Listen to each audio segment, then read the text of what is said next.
نحمدہ ونصلی علی رسولہ الکریم اما بعد بسم اللہ الرحمن الرحیم۔ سیدنا ابو ہریرہ رضی اللہ عنہ بیان کرتے ہیں کہ رسول اللہ صلی اللہ علیہ وسلم نے فرمایا کہ تم میں سے کسی شخص کے اعمال اسے نجات نہیں دلائیں گے۔ صحابہ نے عرض کیا اللہ کے رسول صلی اللہ علیہ وسلم آپ بھی نہیں؟ آپ صلی اللہ علیہ وسلم نے فرمایا کہ اور میں بھی نہیں، مگر یہ کہ اللہ اپنی رحمت سے مجھے ڈھانپ لے۔ درستی کے ساتھ عمل کرتے رہو، میانہ روی اختیار کرو، صبح شام اور رات کے کچھ حصے میں عبادت کرو، اعتدال کا خیال رکھو، اعتدال کا خیال رکھو، اس طرح تم منزل پالو گے۔ یہ حدیث امام بخاری اور امام مسلم دونوں نے روایت کی ہے، متفق علیہ روایت ہے۔ آج کی حدیث میں دو اہم باتیں ہیں۔ اول یہ کہ اپنے اعمال پر بھروسہ نہ کرنا کہ اتنی عبادات کر لی ہیں یہ میری نجات کے لیے کافی ہے، بلکہ تنبیہ فرما دی کہ کسی کا عمل اس کو نجات نہیں دلائے گا، بلکہ نجات کا سبب اللہ کی رحمت ہوگی۔ لہٰذا توجہ اللہ کی رحمت پر ہونی چاہیے، اسی سے مستقل دعا ہونی چاہیے کہ اللہ رب العالمین اپنے رحمت اور فضل سے ان سب کو قبول کر لے اور اپنی رحمت اور فضل میں ہمیں شامل کر لے۔ کبھی بھی اپنے اعمال پر بھروسہ نہیں کرنا چاہیے۔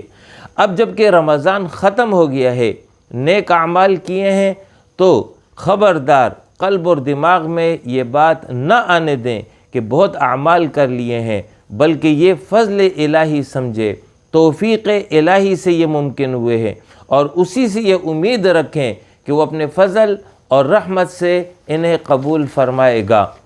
دوسری بات جو اس حدیث میں بیان ہوئی ہے وہ یہ کہ اعتدال اختیار کرو۔ یوں تو اعتدال زندگی کے تمام معاملات اور احوال میں مطلوب ہے، چاہے وہ خرچ کا معاملہ ہو، چاہے کھانے پینے اور خوراک کا معاملہ ہو، چاہے سونے وغیرہ کا معاملہ ہو، ہر معاملے میں اعتدال کی تعلیم دی گئی ہے۔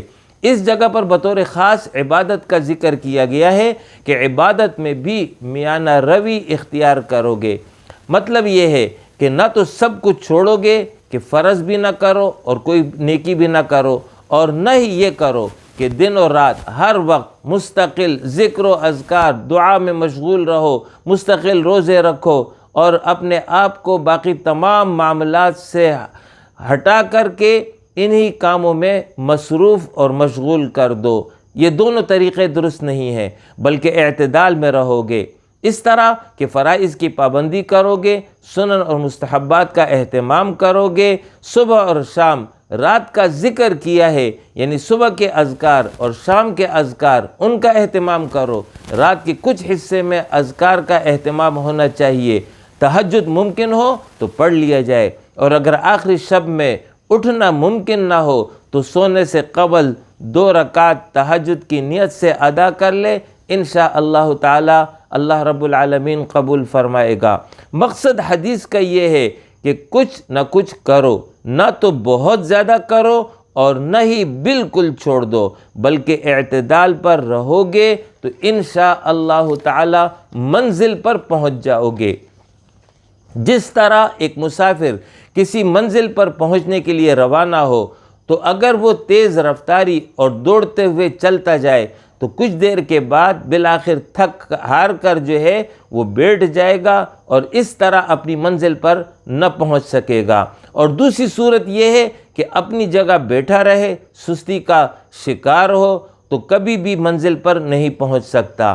اور تیسری صورت یہ ہے کہ اعتدال کے ساتھ چلتا رہے تو بالآخر منزل پر پہنچ جائے گا۔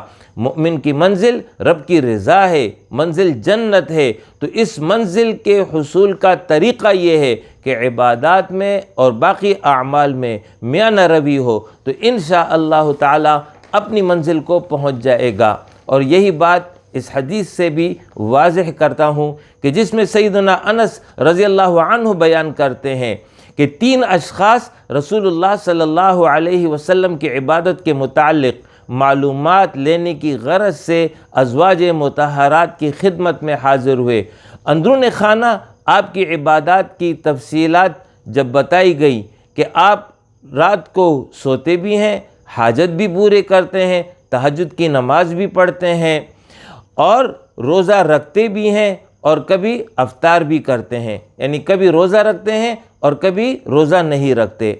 ان تینوں نے عبادت کی اس مقدار کو بہت کم سمجھا اور کہا کہ ہمیں رسول اللہ صلی اللہ علیہ وسلم سے کیا نسبت، ان کی اگلی پچھلی تمام لغزشیں معاف کر دی گئیں اور ہم تو سراپا گناہ گار ہیں، ہمیں تو اپنی پوری زندگی عبادت کے لیے وقف کر دینی چاہیے۔ لہٰذا ان تینوں میں سے ایک نے یہ کہا کہ میں تو ہمیشہ پوری رات نماز پڑھوں گا، دوسرے نے کہا کہ میں عمر بھر روزہ رکھوں گا، اور تیسرے نے یہ کہا کہ میں عمر بھر عورتوں سے الگ رہوں گا اور کبھی شادی نہ کروں گا۔ اتنے میں رسول اللہ صلی اللہ علیہ وسلم گھر تشریف لاتے ہیں۔ گھر والوں نے آپ کو اس کی خبر دی کہ اس طرح یہ صحابہ آئے تھے، اور پھر جاننے کے بعد انہوں نے یہ کہا ہے۔ جب آپ صلی اللہ علیہ وسلم کو ان باتوں کا علم ہوا تو پھر آپ صلی اللہ علیہ وسلم نے لوگوں کو جمع کر کے خطبہ ارشاد فرمایا، اور اس میں فرمایا، کیا تم لوگوں نے ایسا کہا ہے؟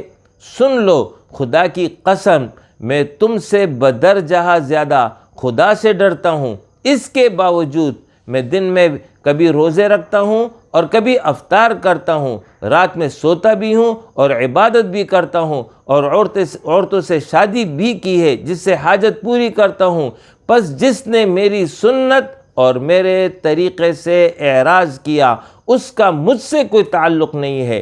اس طرح رسول اللہ صلی اللہ علیہ وسلم نے ان صحابہ کے عمل اور ان کے رویے کے بعد اپنے اس جواب کے ذریعے، اپنی اس تعلیم کے ذریعے پوری امت کو بتا دیا کہ میرا طریقہ یہ نہیں ہے کہ دن اور رات اور ہر وقت عبادت کرو، بلکہ طریقہ یہ ہے کہ عبادت بھی کرو گے، آرام بھی کرو گے، شادی بھی کرو گے، روزہ رکھو گے بھی اور روزہ افطار بھی کرو گے۔ مطلب یہ کہ اعتدال کا طریقہ بتایا ہے، اعتدال کے طریقے پر چلو گے۔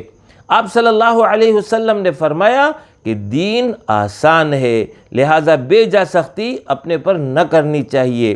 اور یہی بات رسول اللہ صلی اللہ علیہ وسلم نے ایک اور حدیث میں اس طرح بیان فرمائی کہ جو شخص دین میں بے جا سختی کرتا ہے تو وہ دین اس پر غالب آ جاتا ہے۔ مطلب اور مفہوم حدیث کا یہ ہے کہ پھر وہ دین کے تمام تقاضوں کو پورا نہ کر پائے گا اگر سختی کرے گا۔ فرض، سنن، مستحبات، ذکر و اذکار، تلاوت، نفل روزے کا تسلسل کرتا رہے گا تو کچھ دن کے بعد جو ہے وہ تھک جائے گا اور بالآخر جو ہے وہ سب کچھ چھوڑ دے گا، اکتا کر کے سب چیزوں سے دستبردار ہو جائے گا۔ تو یوں جو ہے وہ دین کے تقاضوں کو پھر پورا نہیں کرے گا اور دین اس پر غالب آ جائے گا۔ لہٰذا نصیحت فرمائی ہے کہ عبادت میں اعتدال کرو گے تو انشاءاللہ منزل پر پہنچ جاؤ گے۔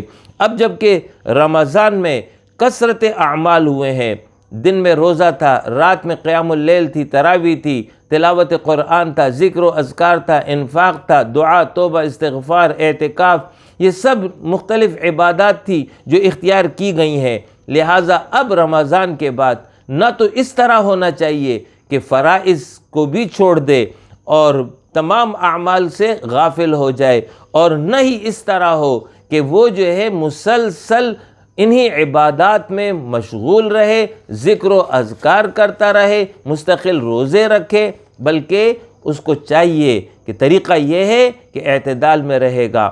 اللہ رب العالمین کے نزدیک سب سے پسندیدہ عمل وہ ہے جو ہمیشہ کیا جائے اگرچہ تھوڑا ہو۔ لہٰذا تعلیم دی گئی ہے، تمہارے جسم کا بھی تم پر حق ہے، تمہارے بیوی اور بچوں کا بھی تم پر حق ہے، تمہارے مہمان کا بھی تم پر حق ہے۔ اپنا معاش بھی کماؤ گے، اپنے خاندان کی کفالت بھی کرو گے، ان کی تربیت بھی کرو گے، اور ساتھ ساتھ عبادت کا اہتمام کرو گے۔ تو اعتدال کی حالت میں کرو گے تو تمام احکام پر عمل آسان ہوگا اور اپنی منزل یعنی جنت اور رب کی رضا کو حاصل کر لو گے۔ وآخر دعوانا ان الحمد للہ رب العالمین۔